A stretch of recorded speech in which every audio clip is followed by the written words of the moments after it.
आप सभी को नमस्कार, नमस्ते, प्रणाम। आप सुन रहे हैं किताबें और मैं। यहाँ आपको सुनने को मिलेंगे प्रसिद्ध लेखकों के बेहतरीन उपन्यास, नाटक और कहानियाँ। तो बने रहिए मेरे यानी लवेश कुमावत के साथ और सुनते रहिए किताबें और मैं। आज मैं आपको सुनाने जा रहा हूँ मुंशी प्रेमचंद की लिखी कहानी नया विवाह।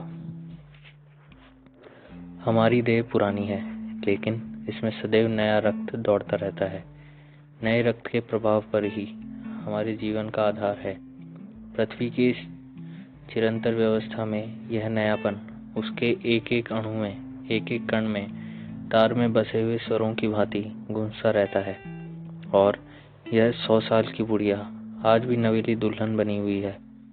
जब से लाला डंगामल ने नया विवाह किया है, उनका यौवन नए सिर से जाग उठा है। जब पहली स्त्री जीवित थी, तब वे घर में बहुत काम करते थे। प्रातः से 10-11 बजे तक तो पूजा पाठ ही करते रहते थे। फिर भोजन करके दुकान चले जाते थे। वहां से 1 बजे रात लौटते और थके मांदे सो जाते। यदि लीला कभी कहती, जरा और सवेरे आ जाया करो, तो बिगड़ जाते और कहते, तुम्हारे लिए क्या दुकान छोड़ दूं या रोजगार बंद कर दूं। यह वह जमाना नहीं है कि एक लोटा जल चढ़ाकर लक्ष्मी प्रसन्न कर ली जाए। आज उनकी चौखट पर माथा रगड़ना पड़ता है, तब भी उनका मुंह सीधा नहीं होता। लीला बेचारी चुप हो जाती। अभी 6 महीने की बात है। लीला को ज्वर चढ़ा हुआ था। लाजी दुकान जाने लगे, तब उसने डरते डरते कहा था, देखो मेरा जी अच्छा नहीं है, जरा सवेरे आ जाना। डंगामल ने पगड़ी उतारकर खूंटी पर लटका दी और बोले, अगर मेरे बैठे रहने से तुम्हारा जी अच्छा हो जाए तो मैं दुकान न जाऊंगा। लीला हताश होकर बोली, मैं दुकान जाने को तो नहीं मना करती, केवल जरा सवेरे आने को कहती हूँ। तो क्या दुकान पर बैठा मौज किया करता हूँ। लीला इसका क्या जवाब देती। पति का यह स्नेहहीन व्यवहार उसके लिए कोई नई बात न थी। इधर कई सालों से उसे इसका कठोर अनुभव हो रहा था कि उसकी इस घर में कद्र नहीं है।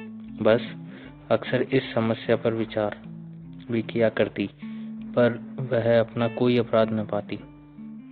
वह पति की सेवा अब पहले से कहीं ज्यादा करती, उनके कार्यभार को हल्का करने की बराबर चेष्टा करती रहती, बराबर प्रसन्नचित्त रहती। कभी उनकी इच्छा के विरुद्ध कोई काम नहीं करती। अगर उसकी जवानी ढल चुकी थी, तो इसमें उसका क्या अपराध था। किसकी जवानी सदैव स्थिर रहती है। अगर अब उसका स्वास्थ्य उतना अच्छा न था, तो इसमें उसका क्या दोष। उसे बेकसूर क्यों दंड दिया जाता है। उचित तो यह था कि 25 साल का साहचर्य अब एक गहरी मानसिक और आत्मिक अनुरूपता का रूप धारण कर लेता, जो दोष को भी गुण बना देता, जो पके फल की तरह ज्यादा रसीला, ज्यादा मीठा, ज्यादा सुंदर हो जाता।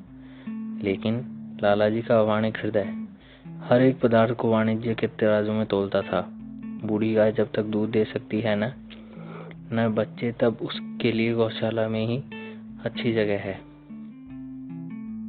उसके विचार में लीला के लिए इतना ही काफी था कि घर की मालकिन बनी रहे, आराम से खाए और पड़ी रहे। उसे अख्तियार है चाहिए जितने जेवर बनवाए, चाहे जितना स्नान व पूजा करे, केवल उनसे दूर रहे। मानव प्रकृति की जटिलता का एक रहस्य यह था कि डंगामल जिस आनंद से लीला को वंचित रखना चाहते थे, जिसकी उसके लिए कोई जरूरत न समझते थे, खुद उसी के लिए सदैव प्रयत्न करते रहते थे। लीला 40 वर्ष की होकर बूढ़ी समझ ली गई थी, किंतु वे 43 के होकर भी अभी जवान ही थे, जवानी के उन्माद और उल्लास से भरे हुए। लीला से अब उन्हें एक तरह की अरुचि होती थी, और वह दुखिया जब अपनी त्रुटियों का अनुभव करके प्रकृति के निर्दय अखातों से बचने के लिए रंग व रोगन की आड़ लेती, तब लालाजी उसके बूढ़े नखरों से और भी घृणा करने लगते। वे कहते, वाह री तृष्णा, 7 लड़कों की तो माँ हो गई, बाल खिचड़ी हो गए, चेहरा धुले हुए फलाफैला की तरह सिकुड़ा गया, मगर आपको भी महावर, सेंदूर, मेहंदी और उपटन की हवस बाकी ही है। औरतों का स्वभाव भी कितना विचित्र है, न जाने क्यों बनाव श्रृंगार पर इतना जान देती हैं। पूछो अब तुम्हें और क्या चाहिए। क्यों नहीं मन को समझा लेती कि जवानी विदा हो गई है और इन उपादानों से वह आपस में नहीं बुलाई जा सकती।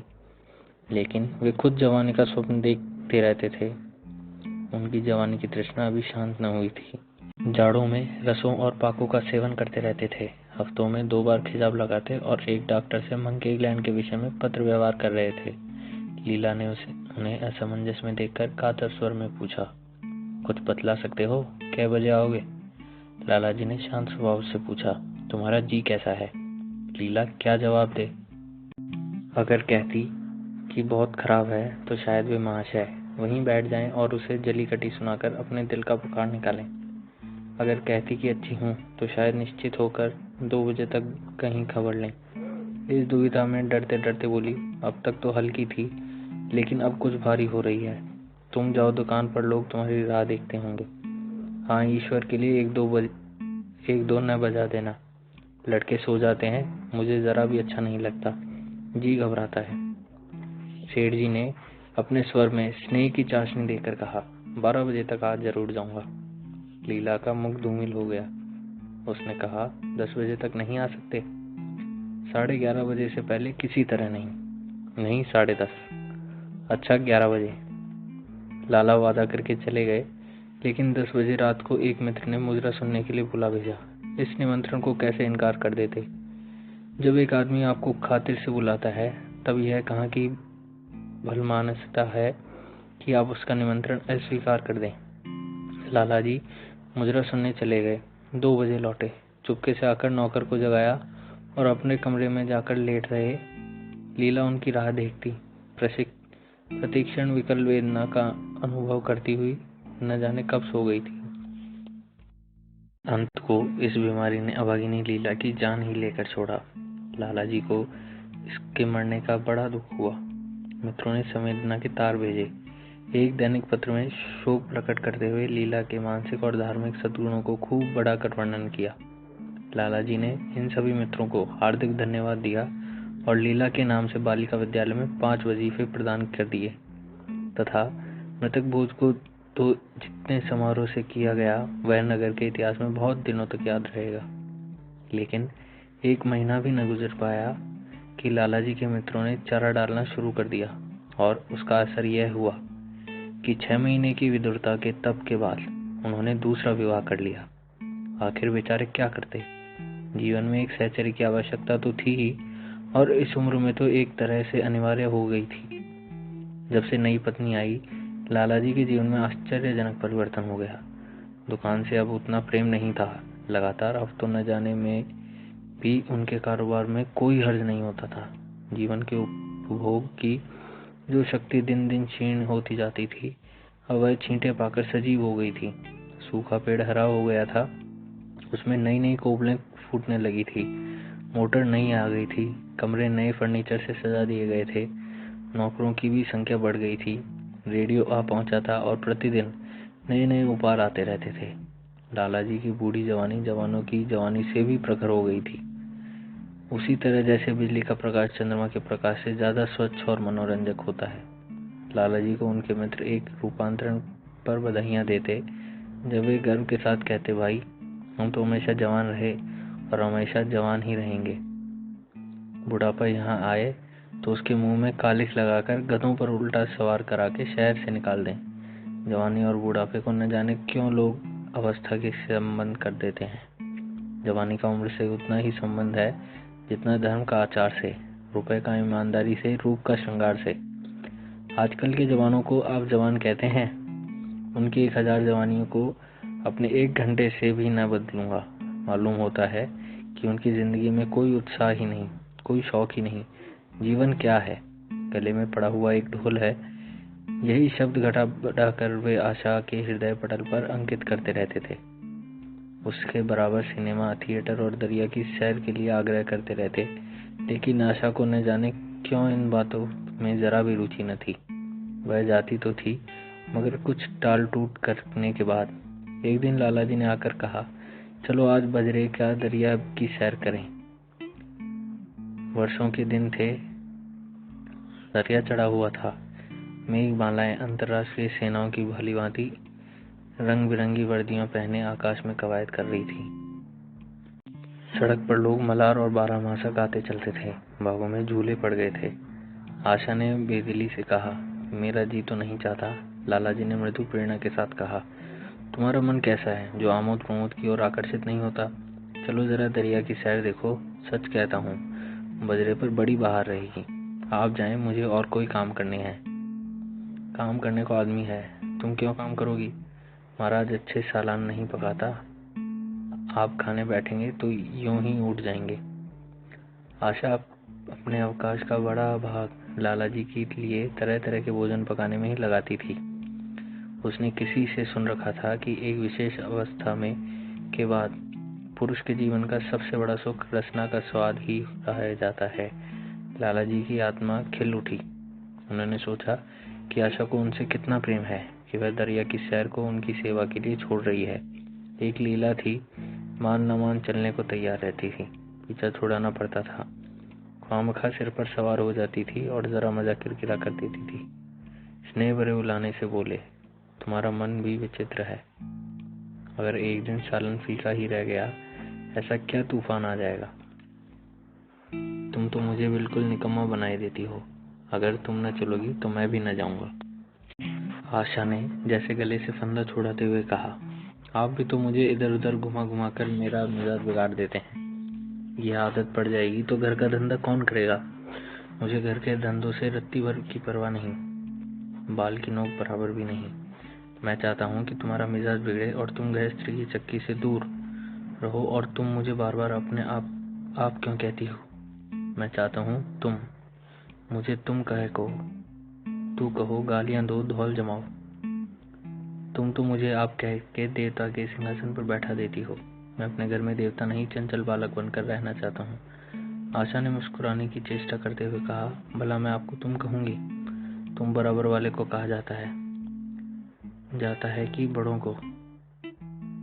मुनीम ने 1 लाख के घाटे की खबर सुनाई होती तो भी शायद लाला जी को इतना दुख नहीं होता जितना आशा के इन कठोर शब्दों से हुआ। उनका सारा उत्साह, सारा उल्लास जैसे ठंडा पड़ गया। सिर पर बाकी रखी हुई फूलदार टोपी, गले में पड़ी हुई जोगियां रंग की चुनी हुई रेशमी चादर, वह तंजमे का बेलदार कुत्ता जिसमें सोने के बटन गले हुए थे, यह सारा ठाट कैसे उन्हें हास्यजनक जान पड़ने लगा था, जैसे वह सारा नशा किसी मंत्र से उतर गया हो। निराश होकर बोले, तो तुम्हें चलना है या नहीं? मेरा जी नहीं चाहता। तो मैं भी न जाऊंगा। मैं आपको कब मना करती हूँ? फिर आप कहा। आशा ने जैसे भीतर से जोर लगा कहा, तुम और उसका मुखमंडल लज्जा से आरक्त हो गया। हाँ, इसी तरह तुम कहा करो। तो तुम नहीं चल रही हो? अगर मैं कहूँ तो तुम्हें चलना पड़ेगा, तब चलूंगी। आपकी आज्ञा मानना मेरा धर्म है। लाला जी आज्ञा न दे सके। आज्ञा और धर्म जैसे शब्द उनके कानों में चुभने से लगे थे। खिसियाकर हुए बाहर चल पड़े। उस वक्त आशा को उन पर दया आ गई। बोली, तो कब तक लौटेंगे? मैं नहीं जा रहा हूँ। अच्छा, तो मैं भी चलती हूँ। जैसे कोई जिद्दी लड़का रोने के बाद अपनी इच्छित वस्तु पाकर उसे पैरों से ठुकरा देता है, उसी तरह लाला जी ने मुंह बनाकर कहा, तुम्हारा जी नहीं करता तो न चलो। मैं आग्रह नहीं करता। आप नहीं, तुम बुरा मान जाओगे। आशा गई, लेकिन उमंग से नहीं। जिस मामूली वेश में थी उसी तरह चल खड़ी हुई। न जाने, न कोई सजीली साड़ी, न जड़ाऊ गहने, न कोई श्रृंगार, जैसे कोई विधवा हो। ऐसी ही बातों पर लाला जी मन में झुंझला उठते थे। ब्याह किया है जीवन का आनंद उठाने के लिए, झिलमिलाते हुए दीपक में तेल डालकर उसे और चटक करने के लिए। अगर दीपक का प्रकाश तेज न हुआ तो तेल डालने से क्या लाभ? न जाने इसका मन क्यों इतना शुष्क और नीरस है, जैसे कोई ऊसर का पेड़ हो। कितना ही पानी डालो, उसमें हरी पत्तियों का दर्शन न होंगे। जड़ाऊ गहनों से भरी पेटरियां खुली हुई हैं। कहाँ कहाँ से मंगवाए, दिल्ली से, कलकत्ते से कैसी कैसी बहुमूल्य साड़ी रखी हुई हैं। एक नहीं, सैकड़ों, पर केवल संदूक में कीड़ों का भोजन बनने के लिए। दलित घर की लड़कियों में यही ऐब होता है, उनकी दृष्टि सदैव संकीर्ण रह गई है।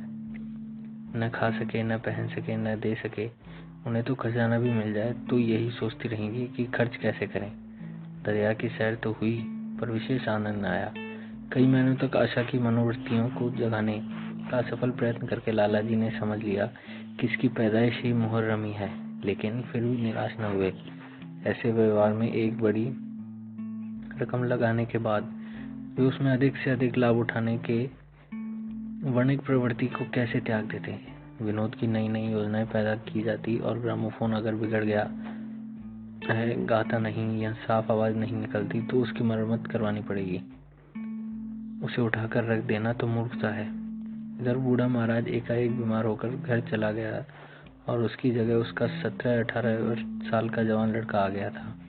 कुछ अजीब गंवार था, बिल्कुल झंगड़ उज्जड़, कोई बात की समझ न थी।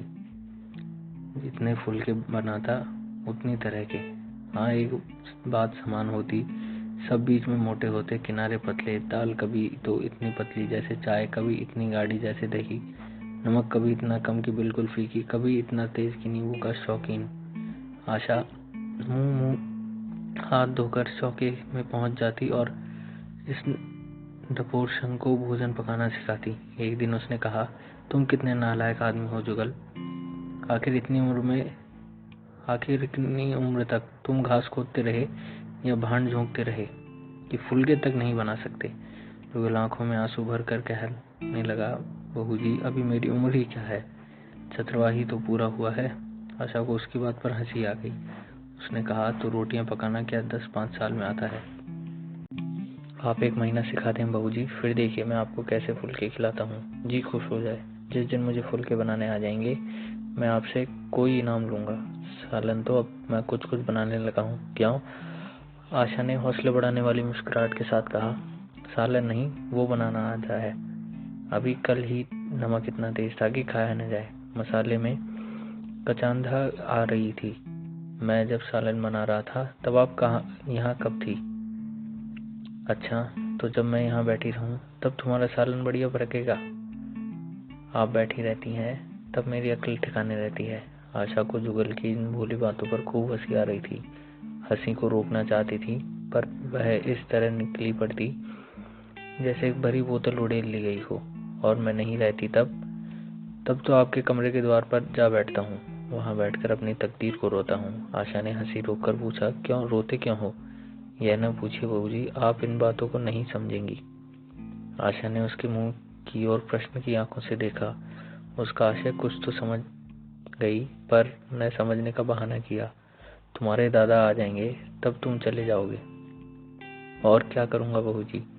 यहाँ कोई काम दिलवा दीजिएगा तो पड़ा रहूंगा। मुझे मोटर चलाना सिखा दीजिए, आपको खूब सैर करवाऊंगा।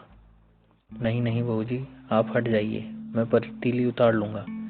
ऐसी अच्छी साड़ी, आपके कहीं कोई दाग पड़ गया तो क्या हो? आशा पतीली उतार रही थी। जुगल ने उसके हाथ से संडासी ले ली। दूर रहो, फुअड़ तो तुम हो ही, कहीं पतीली पांव पर गिरा ली तो महीने झींकोगे। जुगल के मुंह पर उदासी छा गई। आशा ने मुस्कुराकर पूछा, क्यों, मुंह क्यों लटक गया सरकार का? जुगल रुआंसा होकर बोला, आप मुझे डांट देती हैं बहू जी, तब मेरा दिल टूट जाता है। सरकार कितना ही गुड़के, मुझे बिल्कुल ही दुख नहीं होता।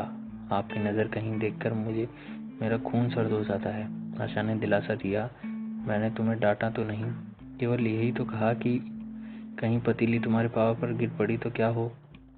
हाथ ही तो आपका भी है, कहीं आपके ही हाथ से छूट पड़े तो? लाला डंगामल ने रसोई घर के द्वार पर आकर कहा, आशा जरा यहाँ आना, देखो तुम्हारे लिए कितने सुंदर गमले लाया हूँ, तुम्हारे कमरे के सामने रखे जाएंगे। तुम यहाँ धुएं धुक्कड़ में क्यों हलाहल करती हो? इस लड़के से कह दो कि जल्दी महाराज को बुलाए, नहीं तो मैं कोई और दूसरा आदमी रख लूंगा। महाराजों की कमी नहीं है, आखिर कब तक कोई रियायत करे? गधों को जरा भी तमीज नहीं आई। सुनता है जुगल, लिख दे आज अपने बाप को। चूल्हे पर तवा रखा हुआ था। आशा रोटियां बेलने में लगी थी। जुगल तवे के लिए रोटियों का इंतजार कर रहा था। ऐसी हालत में भला आशा कैसे गमले देखने जाती? उसने कहा, जुगल रोटियां टेढ़ी मेढ़ी बेल डालेगा। लाला जी ने कुछ चिढ़कर कहा, अगर रोटियां टेढ़ी मेढ़ी बेलेगा तो निकाल दिया जाएगा। आशा अनसुनी करके बोली, 10-5 दिन में सीख जाएगा, निकालने की क्या जरूरत है। तुम आकर बतला दो गमले कहाँ रखे जाएं। कहती तो हूँ रोटियां बेल कर आती हूँ। नहीं, मैं कहता हूँ तुम रोटियां मत बेलो, आप तो खामखा जिद करते हैं। लालाजी सन्नाटे में आ गए। आशा ने कभी इतनी रुखाई से उन्हें जवाब न दिया था, और यह केवल रुखाई न थी, इसमें कटुता भी थी। लज्जित होकर चले गए। उन्हें ऐसा क्रोध आ रहा था कि इन गमलों को तोड़कर फेंक दें और सारे पौधे चूल्हे में डाल दें। जुगल ने सहमे हुए स्वर में कहा, आप चली जाएं बहू जी, सरकार बिगड़ जाएंगे। बको मत, जल्दी जल्दी फूल के सेको, नहीं तो निकाल दिए जाओगे। और आज मुझसे रुपए लेकर अपने लिए कपड़े बनवा लो। भिखमंगों की सी सूरत बनाए घूमते रहते हो। और बाल क्यों इतने बड़े रखे रहे, तुम्हें नाई भी नहीं जुड़ता। जुगल ने दूर की बात सोची, बोला, कपड़े बनवा लूं तो दादा को हिसाब क्या दूंगा। अरे पागल, मैं हिसाब में से नहीं कहने देती, मुझसे ले जाना। जुगल काहिलपन में हंसी हंसा, आप बनवाएंगी तो अच्छे कपड़े लूंगा। खद्दर के मलमल का कुर्ता, खद्दर की धोती, रेशमी चादर, अच्छा सा चप्पल। आशा ने मीठी मुस्कान से कहा, और अगर अपने दाम से बनवाने पड़े तब कपड़े ही क्यों बनवाऊंगा। बड़े चालाक हो तुम। जुगल ने अपनी बुद्धिमत्ता का प्रदर्शन किया। आदमी अपने घर में सूखी रोटियां खाकर सोता रहता है, लेकिन दावत में तो अच्छे अच्छे पकवान ही खाता है। वहां भी यदि सूखी रोटियां ही खाया तो वह दावत में जाए ही नहीं। यह सब मैं नहीं जानती। एक गाढ़े का कुर्ता बनवा लो और एक टोपी ले लो। हजामत के लिए 2 आने पैसे ऊपर से ले लो। जुगल ने मान करके कहा, रहने दीजिए, मैं नहीं लेता। अच्छे कपड़े पहनकर निकलूंगा तब तो आपकी याद आवेगी। सड़ियल कपड़े पहने तो और जी जलेगा। तुम स्वार्थी हो, मुफ्त के कपड़े लोगे और साथ ही बढ़िया भी। जब यहाँ से जाने लगूं तब आप मुझे अपना एक चित्र दीजिएगा। मेरा चित्र लेकर क्या करोगे। अपनी कोठरी में लगाऊंगा और नित्य देखता रखूंगा। बस वही साड़ी पहनकर खिंचवाना जो कल पहनी थी, और वही मोतियों की माला भी। मुझे नंगी नंगी सूरत अच्छी नहीं लगती। आपके पास तो बहुत गहने होंगे, आप पहनती क्यों नहीं। तो तुम्हें गहने अच्छे लगते हैं। बहुत। लालाजी ने फिर आकर जलते हुए उनसे कहा, अभी एक रोटी नहीं पकी जुगल। अगर कल से तूने अपने आप अच्छी रोटियां न पकाई तो मैं तुझे निकाल दूंगा। आशा ने तुरंत हाथ मुंह धोया और बड़े प्रसन्न मन से लालाजी के साथ गमले देखने चली। इस समय उसकी छवि में प्रफुल्लता की रौनक थी, बातों में भी जैसे शक्कर घुली हुई थी। लालाजी का सारा खिसियापन मिट गया। उसने गमलों को मुग्धा आंखों से देखा, उससे कहा, मैं इनमें से कोई गमला न जाने दूंगी, सब मेरे कमरे के सामने रखवाना। सब कितने सुंदर पौधे हैं, वाह, इनमें हिंदी नाम भी मुझे बतला देना। लालाजी ने छेड़ा, सब गमले क्या करोगी, 10-5 पसंद कर लो, शेष में बाहर रखवा दूंगा। जी नहीं, मैं एक भी नहीं छोड़ूंगी, सब यहीं रखे जाएंगे। बड़े लालचिन हो तुम। लालचिन ही सही, मैं आपको एक भी न दूंगी। 2-4 तो दे दो, इतनी मेहनत से लाया हूँ। जी नहीं, इसमें से एक भी न मिलेगा। दूसरे दिन आशा ने अपने को आभूषण से खूब सजाया और फिरोजी साड़ी पहनकर निकली। तब लालाजी की आंखों में ज्योति आ गई। समझे, अवश्य ही अब उनसे प्रेम का जादू कुछ कुछ चल रहा है। नहीं तो उसके बार बार के आग्रह करने पर भी, बार बार याचना करने पर भी उसने कोई आभूषण न पहना था। कभी कभी मोतियों का हार गले में डाल लेती थी, पर भी ऊपरी मन से। आज वह आभूषणों से अलंकृत होकर फूली नहीं समाती, इतराई जाती है, मानो कहती हो, देखो मैं कितनी सुंदर हूँ। पहले जो बंद कली थी वह आज खिल गई थी।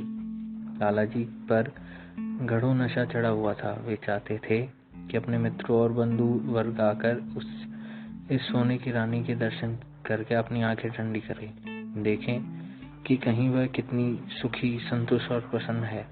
जिन विद्रोहियों ने विवाह के समय तरह तरह की शंकाएं की थी, वे आंखें खोल कर देखें कि डंगामल की इतना सुखी है। विश्वास, अनुराग और अनुभव ने चमत्कार किया है। उन्होंने प्रस्ताव किया, चलो कहीं घूम आए, बड़े मजेदार हवा चल रही है। आशा इस वक्त कैसे जा सकती थी, अभी तो उसे रसोई में जाना था। वहां से कहीं बाहर 1 बजे फुर्सत मिलेगी, फिर घर में दूसरे धंधे सिर पर पैर सवार हो जाएंगे। सैर सपाटे में के पीछे क्या घर चौपट कर दें। सेठ जी ने उसके हाथ पकड़ लिया और कहा, नहीं, आज मैं तुम्हें रसोई में न जाने दूंगा। महाराज के किए कुछ न होगा तो आज उसकी शामत भी आ जाएगी। आशा ने मुख पर से प्रफुल्लता जाती रही, मन भी उदास हो गया। एक सोफा पर लेटकर बोली, आज न जाने क्यों कलेजे में मीठा मीठा दर्द हो रहा है। ऐसा दर्द कभी नहीं होता था। सेठ जी घबरा उठे। यह दर्द कब से हो रहा है? हो तो रहा है रात से ही, लेकिन अभी कुछ कम हो गया था, फिर होने लगा है। रह रहकर जैसे चुभन हो जाती है। सेठ जी एक बात सोचकर दिल ही दिल में फूले उठे। अब वे गोलियां रंग ला रही है। राजवैद्य जी ने कहा था कि जरा सोच समझकर इनका सेवन कीजिएगा। क्यों न हो, खानदानी वैद्य हैं। इनके बाप बनारस के महाराज के चिकित्सक थे। पुराने और परीक्षित नुस्खे हैं इनके पास। उन्होंने कहा, तो रात को ही यह दर्द हो रहा है? तुमने मुझसे कहा नहीं नहीं तो वैद्य जी से दवा मंगवा था। मैं समझा था कि आप अच्छा हो जाएगा, मगर अब बढ़ रहा है। कहाँ दर्द हो रहा है? जरा देखूं, कुछ सूजन तो नहीं है? सेठ जी ने आशा के आंचल की तरफ हाथ बढ़ाया। आशा ने शर्माकर सिर झुका लिया। उसने कहा, यह तुम्हारी शरारत मुझे अच्छी नहीं लगती। मैं अपनी जान से मरती हूँ और तुम्हें हंसी सूझती है। जाकर कोई दवा ला दो। सेठ जी अपने पुंसत्व का यह डिप्लोमा पाकर उससे कहीं ज्यादा प्रसन्न हुए जितना राय बहादुरी पाकर होते। इस विजय का डंका पीटे बिना उन्हें कैसे चैन आ सकता था? जो लोग उन्हें विवाह के विषय में द्वेषमय टिप्पणियां कर रहे थे, उन्हें नीचा दिखाने का कितना अच्छा अवसर हाथ लग गया, और इतनी जल्दी। पहले पंडित भोलानाथ के पास गए और भाग्य ठोंक कर बोले, भाई मैं तो बड़ी विपत्तियों में फंस गया। कल से उनके कलेजे में दर्द हो रहा है। खुद बुद्धि काम नहीं करती, कहती है ऐसा दर्द पहले कभी नहीं हुआ था। भोलानाथ ने कुछ बहुत हमदर्दी न दिखाई। सेठ जी यहाँ तो उठकर अपने दूसरे मित्र लाला फागनमल के पास पहुंचे और उनसे भी लगभग इन्हीं शब्दों में यह शोक संवाद कहा। फागनमल बड़ा शोहदा हुआ, मुस्कुराकर बोला, मुझे तो आपकी शरारत मालूम होती है। सेठ जी की बातें खिल गई। उन्होंने कहा, मैं अपना दुख सुना रहा हूँ और तुम्हें दिल लगी सूझती है। जरा भी आदमियत तुम में नहीं है। मैं दिल लगी नहीं कर रहा हूँ, इसमें दिल लगी की बात क्या है? वे है ही कामसिन कोमलांगी, आप ठहरे पुराने लठैर दंगल के पहलवान। बस अब यह बात न निकले तो मुँह से मुड़वा लो। सेठ की आंखें जगमगा उठी। मन में यौवन की भावना प्रबल हो उठी और उसके साथ ही मुख पर यौवन भी झलक आया था। छाती जैसे कुछ फैल गई। चलते समय उनके पग कुछ अधिक मजबूती से जमीन पर पड़ने लगे और सिर की टोपी भी न जाने कैसे बांकी हो गई। आकृति से बांकपन की शान बरसने लगी। जुगल ने आशा को सिर से पांव तक जगमगाते हुए देखकर कहा, बस बहू जी आप इसी तरह पहने ओढ़ा करिए। आज मैं आपको चूल्हे के पास न जाने दूंगा। आशा ने नयन बाण चलाकर कहा, क्यों, आज क्या नया हुक्म? क्यों? पहले तो तुम कभी नहीं मना किया करते थे, आज की बात दूसरी है। जरा सुनो क्या बात है। मैं डरता हूँ आप कहीं नाराज न हो जाएं। नहीं नहीं, कहो मैं नाराज न होंगी। आज आप बहुत सुंदर लग रही हैं। लाला डंगामण ने असंख्य बार आशा के रूप और यौवन की प्रशंसा की थी, मगर उनकी प्रशंसा में उसे बनावट की गंध आती थी। वह शब्द उनके मुख से निकलकर कुछ ऐसे लगते जैसे कोई पशु दौड़ने की चेष्टा कर रहा हो। जुगल के इन सीधे शब्दों में एक उन्माद था, नशा था, एक चोट थी। आशा की सारी देह प्रकल्पित हो गई। तुम मुझे नजर लगा दोगे जुगल? इस तरह क्यों घूरते हो? जब यहाँ से चला जाऊंगा तब आपकी बहुत याद आएगी। रसोई पकाकर तुम सारे दिन क्या किया करते हो? दिखाई नहीं देते? सरकार कहते रहते हैं इसलिए नहीं आता। फिर अब तो मुझे जवाब मिल रहा है, देखिए भगवान कहाँ ले जाए। आशा की मुख मुद्रा कठोर हो गई। उसने कहा, कौन तुम्हें जवाब देता है? सरकार ही तो कहते हैं तुझे निकाल दूंगा। अपना काम किया जाओ, कोई नहीं निकालेगा। अब तो तुम फुलके भी अच्छे बनाने लगे। सरकार है बड़े गुस्सेवर। 2-4 दिन से उनका मिजाज ठीक किए देती हूँ। आपके साथ चलते हैं तो आपके बाप से लगते हैं। तुम बड़े मुंहफट हो, खबरदार जबान संभाल कर बात किया करो। किंतु अप्रसन्नता का यह छीना आवरण उनके मनोरहस्य को न छिपा सका। वह प्रकाश की भांति जिसके अंदर से निकला पड़ता था। जुगल ने फिर उसी निर्भरता से कहा, मेरा मुंह कोई बंद कर ले, यहाँ यूं ही सभी कहते रहते हैं। मेरा ब्याह कोई 50 साल की बुढ़िया से कर दे तो मैं घर छोड़कर भाग जाऊं, या तो खुद जहर खा लूं या उसे जहर देकर मार डालूं, फांसी ही तो होगी। आशा उस कृत्रिम क्रोध को कायम न रख सकी। जुगल ने उसकी हृदय वीणा के तारों पर मिजराब की ऐसी चोट मार दी थी कि उसके बहुत जख्म करने पर भी मन की व्यथा बाहर निकल आई थी। उसने कहा, भाग्य भी तो कोई वस्तु है, ऐसा भाग्य जाए बाहर में। तुम्हारा ब्याह किसी बुढ़िया से ही करूंगी, देख लेना। तो मैं भी जहर खा लूंगा, देख लीजिएगा। क्यों? बुढ़िया तुम्हें जवान स्त्री से ज्यादा प्यार करेगी, ज्यादा सेवा करेगी, तुम्हें सीधे रास्ते पर रखेगी। यह सब माँ का काम है। बीवी जिस काम के लिए है उसी काम के लिए है। आखिर बीवी किस काम के लिए है? मोटर की आवाज आई। न जाने कैसे आशा के सिर से आंचल खिसककर कंधों पर आ गया। उसने जल्दी से आंचल खींचकर सिर पर कर लिया और कहती हुई अपने कमरे की ओर लपक गई कि लाला भोजन करके चले जाएं, तब आना। तो यह थी आज की कहानी, नया विवाह। आशा करता हूँ आपको यह कहानी अच्छी लगी होगी। तो ऐसी ही और कहानियों के लिए सुनते रहिए किताबें और मैं।